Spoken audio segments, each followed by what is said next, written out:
উচিত কথা রেকর্ড করছি ৭ই মার্চ শুক্রবার। এই দিন শুধু নয়, বাংলাদেশের জন্য ঐতিহাসিক পুরো মার্চই, কারণ ৭১-এর মার্চ না এলে আসতো না ডিসেম্বর, হালে ২৪শে জুলাই নিয়ে যে আলাপ তারও ভিত্তি থাকতো না। বাংলাদেশ জন্ম নিয়েছি বলেই না নতুন স্বাধীনতা, আবার স্বাধীনতা, সেকেন্ড রিপাবলিক, নানা কিছু বলার, নানা দাবি তোলার সুযোগ হয়েছে। ফিরে আসি, তবে এখানে একটু বলে রাখি, ৭ই মার্চ জাতীয় দিবস ঘোষণা করা হয়েছিল আসলে ২০২১ সালে।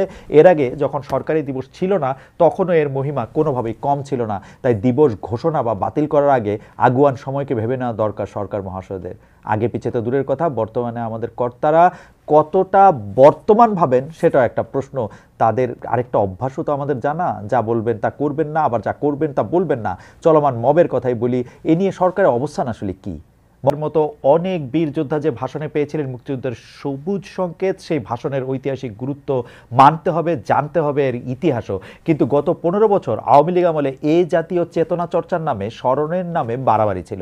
তাই মার্চের ৭ তারিখে যেখানে সেখানে মাইকে ভাষণ বাজানো অনেকের কাছেই ছিল বাড়াবাড়ি। ভাষণের মান মর্যাদা মহিমা নয়, কারো কারো কাছে ভাষণ বাজানোটাই ছিল চাঁদাবাজির হাতিয়ার। এবার তাদের প্রায় সবাই গর্তে আছেন। যারা ৭ই মার্চ স্মরণ করবেন এবার দেশের মাটিতে, তারাই প্রকৃত ধারক বাহক ঐতিহাসিক দিনটির। ইতিহাসের লেবু অতি বেশি কচলে তেতো করার অভিযোগ বরাবরই আওয়ামী লীগের বিরুদ্ধে। তাদের বিপরীত সব শিবির আবার লেবুতে হাতই দিতে চায় না। এই অন্তর্বর্তী সরকারের বেলাও সেটা খেটে যায়।